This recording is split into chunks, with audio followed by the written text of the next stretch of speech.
세상에 떠도는 기묘한 괴담들. 첫 번째 이야기, 서울 성북구의 대학교에서 실제로 겪었던 실화괴담. 학교 건물이 처음에는 남산의 안기부 건물에 있다가 현재에는 성북구 석관동의 안기부 건물을 쓰고 있습니다. 그래서인지 귀신이 나올 듯한 요소는 굉장히 많았고 선배들에게 들은 이야기들도 다양해서 몇 가지 이야기하고자 합니다. 첫 번째 에피소드, 러시아 연극 교수의 귀국 이야기. 이 이야기는 연극원 학생들에게 들었습니다. 어느 날 러시아 교수가 자기 교수실에서 글을 쓰고 있었는데 노크 소리가 들려서 들어오라고 했답니다. 그런데 인기척은 나는데 문 열리는 소리가 나지 않더랍니다. 그래서 고개를 들어 문 쪽을 봤는데 사람 형체의 무언가가 문을 뚫고 스르르 다가오더니 자신을 통과해서 뒤쪽 창문으로 스며 나갔다고 합니다. 밤도 아닌 대낮이었는데 말입니다. 그리하여 그 교수는 당장 짐을 챙겨 귀국해버렸다고 합니다.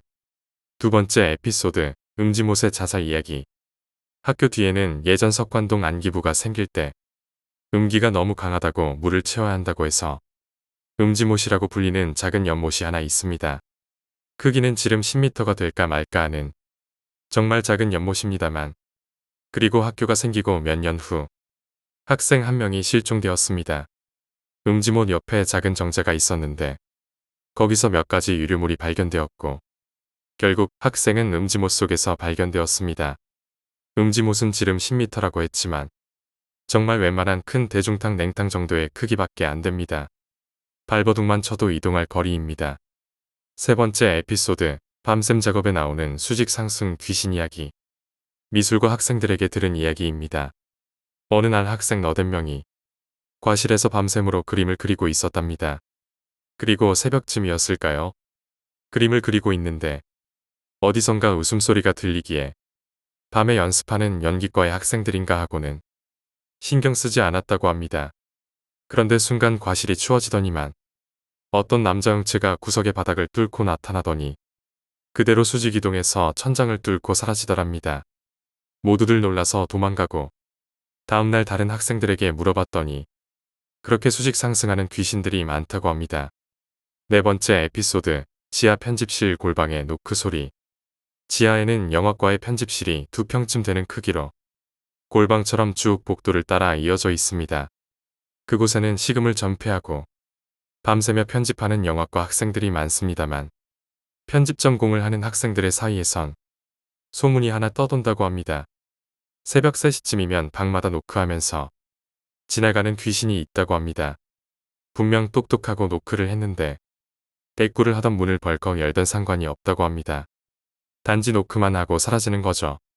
그래서 노크 소리가 들리자마자 문을 벌컥 열고 복도를 봤는데 아무도 없고 아무 소리도 안 나더랍니다. 하지만 다른 방 학생에게 물어보면 방금 전에 노크 소리가 들렸다고 합니다. 안에서만 들리는 노크 소리이고 형체도 안 보이는 노크 소리. 이젠 뭐 그냥 그러려니 한답니다. 매일 그러는 것도 아니고 1년에 2~3번 그럴 때가 있다고 합니다. 다섯 번째 에피소드, 수송대에 들리는 한밤의 차량 소리. 학교 뒤엔 예전에 군용 차량들이 서 있던 수송대라는 큰 공터가 있습니다. 가운데 큰 콘크리트 바닥에 공터이고 주위엔 낮은 탱크나 수송용 트럭이 있던 창고들이 있습니다. 지금은 미술원 학생 중 금속 공예나 공간을 많이 차지하는 실기생들이 쓰고 있습니다만 그곳에서 밤에 작업을 하면 가끔 캐터필터 소리나 큰 트럭의 엔진음 등이 들린다고 합니다. 당연히 지금 그곳은 승용차밖에 없습니다. 여섯 번째 에피소드, 경비초소의 불빛. 학교가 그런 시설이어서 주변 산의 철망과 함께 군데군데 경비초소가 서 있습니다. 물론 지금은 기관들이 철수하고 그냥 빈 초소들만이 남아 있습니다만 한밤중에 그 경비초소에서 서치라이트 불빛을 봤다는 학생들은 매년 꾸준히 나타납니다. 일곱 번째 에피소드, 야산의 불빛. 위의 케이스와 비슷한데 사람이 다니는 곳이 아닌 산 쪽은 꽤나 울창한 편입니다. 가끔 한밤중에 갑자기 도깨비 불 같은 불이 산을 돌아다니다가 꺼지는 경우도 있습니다. 여덟 번째 에피소드, 산속의 개소리. 근처에 주택이 많아 개소리가 들리긴 합니다만 굉장히 사나운 개의 소리가 한 군데서 굉장히 크게 여러 마리가 짖는 소리가 한꺼번에 들리는 경우가 있다고 합니다. 이건 신관에서 들리는 소리인데 마치 궁견들이 몇십 마리가 짖는 것과 같은 소리라고 합니다. 그런데 지금은 없지만 신관에서 초소로 가는 산길 옆엔 예전에 궁견을 키우던 것 같은 사육장이 폐허가 되어 남아 있습니다. 저도 거기서 촬영을 했었죠. 9번째 에피소드, 복도를 도는 뒷모습. 이건 귀신 경험을 못 해봤다는 저도 실제로 봤습니다만 사실 귀신인지 아닌지 가물가물합니다. 복도를 따라 바깥쪽으로 방들이 있죠. 그래서 건물 구조상 학교를 빙글빙글 계속 돌 수가 있는데 어느 날 제가 학교에서 밤샘 작업을 하다가 화장실을 가려고 복도로 나섰습니다. 그런데 복도 코너에 한 사람이 코너를 도는 것이 보였습니다. 화장실도 그쪽이므로 저도 걸어가서 코너를 돌았습니다. 그럼 또 반대쪽 끝에 코너를 도는 사람이 보입니다. 가로와 세로의 복도 길이는 다릅니다. 그 코너를 도는 사람이 내가 뒤따라오기를 기다려서 돌거나 내가 돌아 나와 그 복도를 보기 직전 반대편까지 달려서 속도를 맞추지 않는 이상 매번 코너를 도는 뒷모습만 보기는 어렵습니다. 앞 사람일 수도 있겠다고 생각하지만 다른 학생 중에 이런 경험을 한 사람도 있고 아는 사람의 뒷모습이라 계속 쫓아갔는데도 몇 번이고 코너를 도는 뒷모습만 보며 학교를 한 바퀴 돌았다던 학생도 있었습니다. 10번째 에피소드, 축제에 나타난 얼굴. 저런 괴담 때문에 학교 축제 당시 연극원 사람들이 귀신놀이를 꾸민 적도 있었는데 당시 복도 창문 안쪽은 환기창처럼 사람 키의 위쯤에 세로로 긴 창문이 있습니다. 거기에 종이죽으로 사람 얼굴과 손을 만들어 창밖에서 안쪽으로 쳐다보게 달아놓고 분위기를 조성하기 위해 축제 중에 학교의 내부 전원을 내려버렸습니다. 왜냐하면 내부 전원이 나가면 비상등이 들어와서 창의 하얀 얼굴과 손 방향으로 해놓은 부분이 창 밖에선 사람으로 보이기 때문입니다. 그리하여 결과는 성공적이었습니다. 중정에서 클럽 파티를 하고 있던 저는 그날 학교 곳곳에서 나는 비명소리를 들었으니까 말입니다. 곧 전기가 들어오고 연극원에 깜짝 쉬었다는 것을 밝혔지만 몇몇 학생들은 창 밖이 아니라 복도를 비춘 비상조명으로 복도 한가운데 죽으려 앉아있는 아이를 봤다거나 기어다니는 여자를 봤다는 학생들도 나타났습니다. 게다가 연극원은 복도 창밖의 얼굴을 몇 군데 밖에 설치하지 않았다고 했지만 사람들은 10명 이상의 얼굴들을 보았다고 합니다. 그 외에도 불이 없는 소각로 굴뚝의 연기라던가 기숙사 복도에 나타나는 문을 긁는 소리, 영화과 스튜디오 세트 위에 하늘다리에서 사람이 뛰어다니는 소리 등 잡다한 괴담은 참 많습니다. 두 번째 이야기, 도시괴담. 첫 번째 도시괴담. 독일 아이제나 지방에는 살아있는 저택이 있다고 한다. 그곳은 들어갈 때마다 방의 위치나 복도의 형태가 바뀐다고 한다. 1972년 대학의 조사대가 방문했을 때 학생 중 한 명이 실수로 벽을 손상시켰다. 그러자 커다란 외침이 저택을 울린 다음 이상한 현상은 일절 일어나지 않았다고 한다. 두 번째 도시괴담. 1922년 멕시코의 석기시대 유적에서 총단과 총살된 석기시대 사람의 뼈가 출토되었다. 다음 해 발견자는 취미로 가지고 있던 석궁에 맞아 숨졌다. 발견한 뼈에 난 구멍과 같이 이마에 화살을 맞았다. 현재 출토된 석기시대 사람의 사인은 둔기에 의한 것이라 알려져 있다. 세 번째 도시괴담. 1960년 미국 노스캐롤라이나 지방에서 한 여성이 외계인에게 납치되었다가 돌아왔다고 주장한 일이 일어났다. 그녀의 몸에는 별 이상이 없었지만 이상하게도 그녀가 임신을 했지만 아무것도 태어나지 않았다. 네 번째 도시괴담. 1902년 9월 3일 야마가타현의 한 마을에서 사내아이가 태어났다. 조산부와 그 어머니는 아이를 보자마자 오른쪽 눈을 붕대로 감싸 숨겼다. 그 남자는 40살이 되어 죽을 때까지 붕대를 풀지 않았다. 결국 그 사람의 오른쪽 눈이 어땠는지 아는 사람은 아무도 없었다. 다섯 번째 도시괴담. 런던에서 5년 동안 행방불명이었던 남자가 당시 그 모습 그대로인 채 발견되었다. 그는 2층 건물의 엘리베이터에서 3층으로 가는 버튼을 발견했고 호기심에 버튼을 눌렀다고 했다.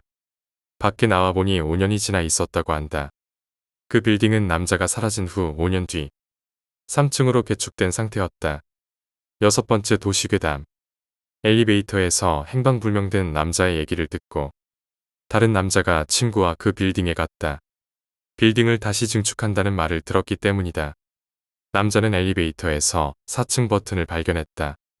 남자와 친구는 그것을 눌러보았다. 그러나 그들은 문이 닫히기 전 무서운 말을 듣는다. 4층의 증축 계획이 무산되었다는 것이다. 친구는 당황해서 바로 내렸지만 내리지 못한 남자는 2번 다시 돌아오지 않았다. 7번째 도시괴담. 6월 어느 날 영국 정치인의 시계가 8시 20분에 갑자기 멈춰버렸다. 시간을 알 수 없게 되었기에 그는 어쨌든 서둘러 의회로 갔다. 의회에 도착해서 그곳의 시계를 보니 바늘은 정확하게 8시 20분을 가리키고 있었고 그 순간 그의 시계가 다시 움직이기 시작했다고 한다. 8번째 도시괴담. 연인을 살해하고 호수에 시체를 버린 남자가 차를 타고 집에 가던 중 악취를 맡았다. 악취를 따라가 보니 트렁크 안에 시체가 들어있었다. 무서워진 남자는 한 번 더 시체를 버렸다. 그러자 이번엔 시체가 자택에 가 있었다. 이에 남자는 공포를 느껴서 자백했다. 호수관리인의 말에 따르면 남자는 처음 시체를 버린 날 밖에 오지 않았다고 한다. 남자는 꿈이라도 꾼 것일까? 9번째 도시괴담. 남아프리카 어떤 지방에 살아있는 인형이 있다는 이야기를 들은 영국인 기자가 취재하러 간 적이 있다. 인형은 그 자리에 우뚝 선 채 조금도 움직이지 않았다. 그 이야기를 현지인에게 말하자 그들의 안색은 단번에 새파래졌다. 인형은 원래 앉아있는 자세라면서 기자가 황급히 인형이 있는 곳으로 돌아가자 인형은 자리에 앉아 웃고 있었다. 10번째 도시괴담. 1989년 미국 콜로라도주에 사는 제이가 네트워크 게시판에 살인 예고 메시지를 찾아냈다. 제이는 그날 실수로 노파를 차로 치웠다. 경찰이 제이와 피해자에 대한 신원 조사를 하던 중 알고 보니 노파는 제이가 네트워크에서 본 살인 예고 대상자였던 것이다. 하지만 네트워크를 아무리 조사해도 제이가 말하는 게시물은 존재하지 않았다. 제이는 대체 무엇을 본 걸까? 11번째 도시괴담. 이노카즈라 거리 부근에 절대 열리지 않는 맨홀이 있다. 그런데 그 맨홀 안쪽에서 무언가 소리를 들었다는 사람이 있다고 한다. 맨홀 아래쪽 지하에는 하수도도 가스관도 지하철도 존재하지 않는다. 이 맨홀은 대체 무엇을 위한 뚜껑인 것인가? 12번째 도시괴담. 2차 대전 직후 중국 연역촌 근처 삼림지대에서 미확인 생물체의 발자국이 발견되었다. 중국 정부의 조사대가 파견됐지만 엄중한 감시에도 불구하고 발자국은 증가했다. 1960년대에 들어 다시 본격적으로 조사가 시작되었다. 이번엔 감시 카메라를 이용한 조사가 이뤄졌다. 녹화된 테이프에는 놀랄만한 것이 찍혀 있었다. 아무것도 보이지 않는 가운데 다만 발자국만이 지면에 새겨지고 있었던 것이다. 13번째 도시괴담. 1966년 2월 4일 홋카이도 치토스 공항을 향해 승용차로 주행 중이던 가족이 있었다. 그날 있었던 이상한 사건이다. 공항까지는 거의 웻길인데 계속해서 나아가던 중 어느 사이엔가 역주행하고 있었다. 몇 번이나 방향을 바꿔도 원래의 장소로 돌아가 버려서 결국 예약한 비행기를 놓쳤다. 그 비행기는 하네다 일본항공에서 처음으로 추락해버린 사고기체였다. 14번째 도시괴담. 벨기에 북부의 실종의 숲이라는 곳이 있다. 그곳에 가면 반드시 누군가가 사라진다며 현지 사람들은 극히 두려워하며 가까이 가지 않는다. 일본인 대학생 그룹이 놀이 삼아 그곳에 갔을 때 일이다. 숲에 다녀온 후 그들은 사라진 사람이 있는지 확인했다. 결국 아무도 사라지지 않았다고 안심했지만 귀국할 때 누구의 것인지 알 수 없는 낯선 일본제 가방을 남겨두고 와했다. 그것은 도대체 누구의 것이었을까? 15번째 도시괴담. 프랑스 남북 함부르에는 깨끗한 물이 샘솟는 우물이 있었다. 수량도 풍부해서 마을 사람들은 그것을 오랜 세월 매우 편리하게 사용했다. 1862년 갑자기 물이 나오지 않게 되었기에 마을 사람이 우물 바닥에 내려갔더니 수맥은커녕 수맥의 흔적도 보이지 않았다. 다만 돌로 된 바닥이 모습을 드러내고 있을 뿐. 대체 마을 사람들은 무엇을 마시고 있었던 걸까? 16번째 도시괴담. 고고학자 포로레는 1958년 인도에서 폐허가 된 유적 발굴 중 직경 약 1m의 돌구슬을 발견했다. 헌데 그가 동료를 부르려 잠시 한눈을 판 틈에 구슬은 사라지고 지면엔 복잡한 문양이 남겨져 있었다. 3일 후 인도 니자마바드의 광장에 같은 것이라 추정되는 구체가 아침 일찍에 갑자기 출현했다. 시 당국에선 트럭으로 수송을 계획했지만 이번엔 트럭과 함께 소실되었다. 사라진 그 자리에는 같은 문양이 바닥에 그려져 있었다. 17번째 도시괴담. 소련의 소유주 1호는 발사는 성공했지만 착륙에는 실패했다. 승무원이었던 블라디미르 코마노프 대령은 돌아올 수 없는 사람이 되었다. 이상한 건 이 다음이다.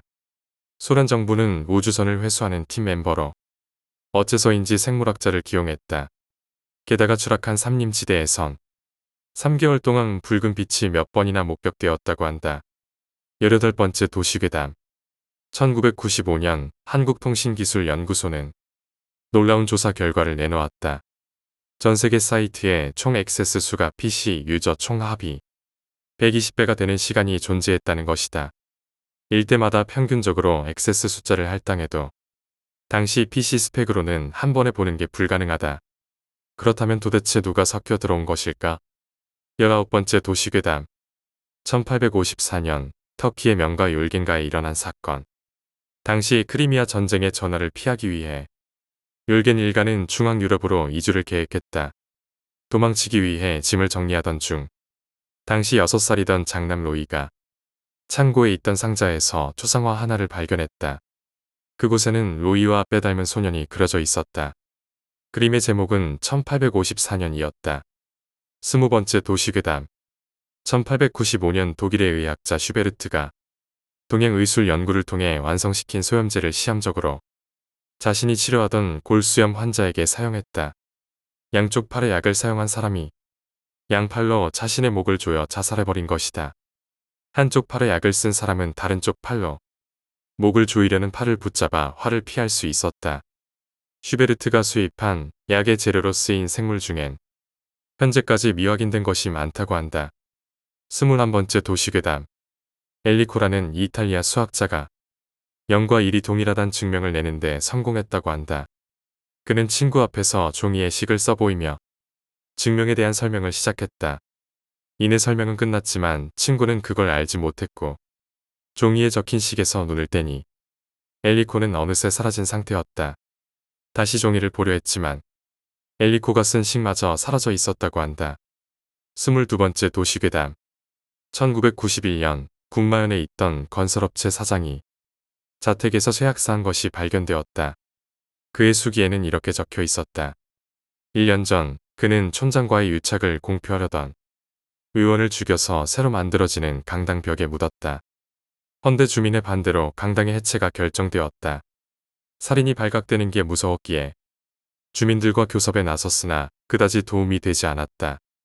하지만 한층 더 무서웠던 것은 강당을 전부 부셨음에도 시체가 나오지 않았단 점이다.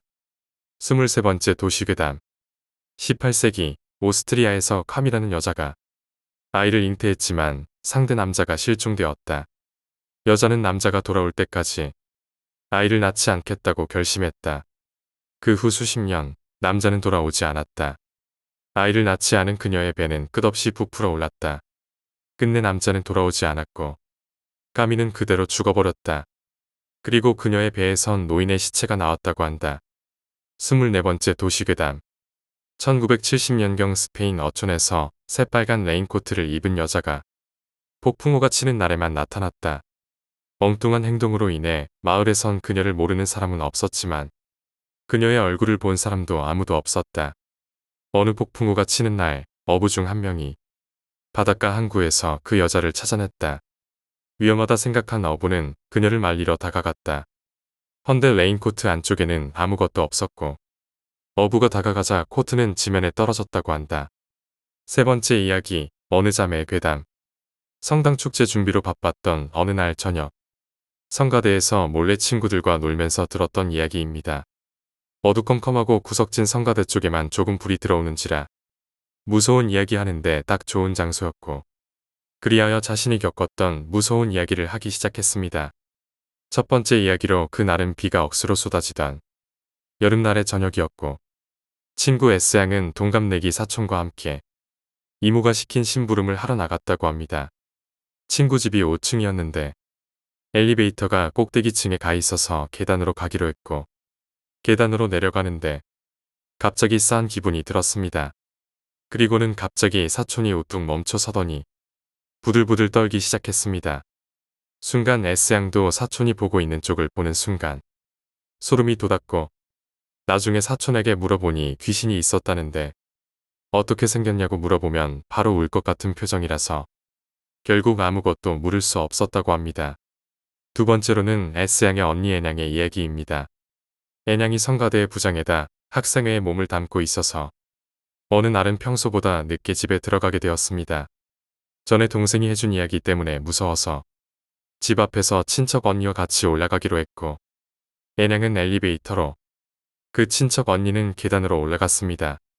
엘리베이터가 5층에 닿아서 언니를 기다리려고 계단 앞에 서 있는데 아무리 기다려도 언니가 안 와서 결국 집 안으로 먼저 들어가려는 순간 그 언니가 문을 급하게 두드렸습니다. 집으로 들어오는 언니의 물꼬는 말이 아니었고 얼굴엔 눈물 범벅이었죠. 신고 나갔던 슬리퍼는 어디다가 버려버렸는지 맨발이었습니다. 그리고 집안에 있는 사람 한 명 한 명에게 자기 이름을 불러보라 하더니 아니야, 이 목소리가 아니야 라고 말하는 것이었습니다. 언니를 진정시키고 들은 이야기는 누군가가 울먹이는 목소리로 언니와 애냥을 불렀다고 합니다. 그리고 굉장한 힘으로 누군가에게 밀쳐져 1층으로 굴러떨어진 후 기다시피 해서 올라왔답니다. 세 번째로는 S양과 애냥이 같이 겪은 일입니다. 애냥이 자던 방은 터가 안 좋았던지 그곳에서 자면 가위에 꼭 눌리곤 했습니다. 어느 날은 가위에 눌렸을 때 눈을 떴는데 어떤 여자가 자기를 보고 있더랍니다. 자기 몸에서 불쑥 튀어나와 정면도 아닌 옆에서 돌고 있는데 옆에서 빤히 자기를 쳐다보고 있는 게 느껴졌습니다. 애냥은 속으로 주기도문을 외웠으나 옆에서 땅에 계신 우리 아버지 이름이 라고 들려오는 것입니다. 그렇게 계속 눌리다가 어느 날부터 그것은 친구 S양에게 옮겨갔습니다. 그 녀석도 주기도문을 외웠지만 땅에 계신 우리 아버지 이름이 라고 언니와 똑같은 경험을 겪었습니다. 그렇게 며칠을 눌리다가 방을 다른 곳으로 옮기자 가위 눌림은 사라졌다고 합니다. 네 번째로는 S양이 허리가 좋지 않은지라 침대에서 자지 못하고 바닥에서 잡니다.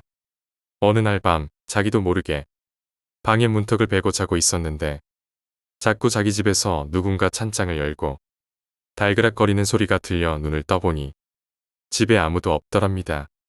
게다가 왠지 모르게 찬 기운이 몸을 감싸는 것 같아서 누워있던 곳을 봤고 방문턱을 베고 있는 걸 알고 다른 곳에 누웠더니 그 이상한 소리는 들리지 않았습니다. 네 번째 이야기, 삼촌의 여우괴담. 저희 외삼촌께서 어릴 적에 겪으신 이야기입니다. 저희 외삼촌은 여느 시골 꼬맹이들과 마찬가지로 산 위에 올라가 놀기를 좋아하는 아이였습니다. 그러던 어느 날 친구들과 숨바꼭질을 하다가 외삼촌은 저 멀리서 반짝이는 무언가를 발견했고 그쪽으로 들어가다가 길을 잃을 뻔했다고 합니다. 다행히 친구들이 부르는 소리에 다시 원래의 길로 돌아오게 되었지만 이상한 일은 그 다음부터였습니다. 내려가는 친구들의 뒷모습을 보면서 양옆으로 빽빽히 나무가 드리워진 오솔길을 뛰어 내려가고 있었는데 이상하게 친구들과의 거리가 좁혀지지 않는 것이었습니다. 분명히 친구들은 걸어가고 자신은 뛰어가고 있는데 말입니다. 게다가 한참을 달리던 삼촌은 또 이상한 사실을 알게 되었는데 아까부터 오솔길이 끝나지 않고 있는 점이었습니다. 매일 자기 집처럼 드나들던 산이기에 어느 정도 뛰었을 때 밖이 나온다는 것은 느낌으로 알고 있는데 오래전에 나왔어야 할 오솔길을 달리고 있는 것이었습니다. 그런 생각이 든 순간 삼촌은 친구들마저 사라져버린 것을 알게 되었습니다. 게다가 어느새 어둑어둑 거둠이 내리기 시작했고 달리다가 지쳐 자리에 주저앉은 삼촌은 점점 무서운 생각이 들기 시작했다고 합니다. 그런데 오솔길 끝에 오른쪽 숲에서 방울소리가 들리기 시작했습니다. 무미건조하게 일정한 박자로 마치 누군가의 발에 달려있는 방울이어서 걸을 때마다 소리가 나는 방울인 것 같았다고 합니다. 계속 걸어오고 있었습니다. 자신의 쪽으로 다가오는 소리에 겁에 질린 삼촌은 반대쪽으로 달리기 시작했고 소리의 박자는 조금 더 빨라지고 계속 커지며 삼촌을 쫓아오기 시작했습니다. 계속 다가오는 소리에 자신의 다리를 재촉하며 달리던 삼촌은 어느새 소리가 잠잠해지는 것을 느꼈습니다. 삼촌은 숨을 고르며 안심했고 다시 길을 찾아 나섰습니다만 이번엔 오솔길 끝에 왼쪽 숲에서 방울소리가 들리기 시작했습니다. 이번에도 무미건조한 일정한 박자로 조용히 삼촌 쪽으로 다가오고 있었습니다. 삼촌이 다시 반대 방향으로 마구 달리자 방울소리는 또다시 삼촌을 쫓아오기 시작했다고 합니다. 너무 오래 달려서 지칠 대로 지친 삼촌을 더욱 공포로 몰아넣은 것은 뒤에서 쫓아오는 소리에 이어 다시 앞에서 자신을 향해 달려드는 소리였습니다. 너무 무서운 나머지 삼촌은 그 자리에서 얼어버렸고 방울소리들은 삼촌을 지나쳐 서로 반대 방향으로 멀어져 갔다고 합니다. 삼촌은 그제서야 겨우 안심했고 긴장마저 풀려서 당장이라도 쓰러질 것 같았다고 합니다. 바로 그때 삼촌의 양옆에서 조용히 방울소리가 들리기 시작했습니다. 그리고 그 소리는 계속 커져서 산 전체를 울리는 소리가 되었고 삼촌은 너무 놀란 나머지 그 자리에서 실신하고 말았답니다. 나중의 일입니다만 돌아오지 않는 외삼촌을 외할아버지께서 찾으러 나오셨다가 마을 입구 근처에 쓰러져 있는 외삼촌을 발견했다고 합니다. 신기했던 일은 돌아온 외삼촌의 옷에 이름 모를 짐승의 털이 무수히 많이 붙어 있었다고 합니다. 실제로 산에 사는 여우 중에는 매우 영악한 녀석들이 있어서 그 녀석들은 사람을 홀려내기도 한다고 합니다. 밤길을 걷다가 우연히 보게 되는 사람의 그림자나 도깨비 불과 같은 형상들은 모두 여우가 꼬리에 물을 묻혀 꼬리를 살랑살랑 흔들어 만든 것으로 달빛에 비친 그 꼬리의 움직임으로 사람의 정신을 빼놓는 것이라고 합니다. 5번째 이야기, 하얀 연기 덩어리. 저희 어머니께서 겪으신 일입니다. 저희 어머니께서 젊은 시절에 사셨던 집은 2층 집으로 윗집은 다른 사람들이 살고 있었습니다. 그런데 어느 날 윗집 아주머니께서 시골에 다녀오신다고 하시면서 가족들과 함께 집을 비우셨다고 합니다. 그리고 그날 밤 저희 어머니께서 물을 마시려고 냉장고를 열 때였습니다. 위층에서 달그락거리는 그릇 부딪히는 소리가 나며 사람들의 말소리가 들렸다고 합니다. 순간 저희 엄마는 소름이 돋으셨고 방으로 들어가 문을 잠근 채 기도를 계속 하셨습니다. 다음 날 아침 어머니는 할머니께 윗집 사람들 벌써 왔나봐 라며 어제 있었던 일을 이야기했는데 할머니는 그럴 리가 없다고 하셨고 순간 어머니의 오빠 그러니까 외삼촌의 안색이 새하얗게 변하셨습니다. 외삼촌이 어제 거실에 서 있는데 위에서 자꾸 누가 쳐다보는 느낌이 들어서 위층에 올라갔다고 합니다. 하지만 위층에는 아무도 없었고 순간 하얀 연기 덩어리가 스윽 하고 지나가더랍니다.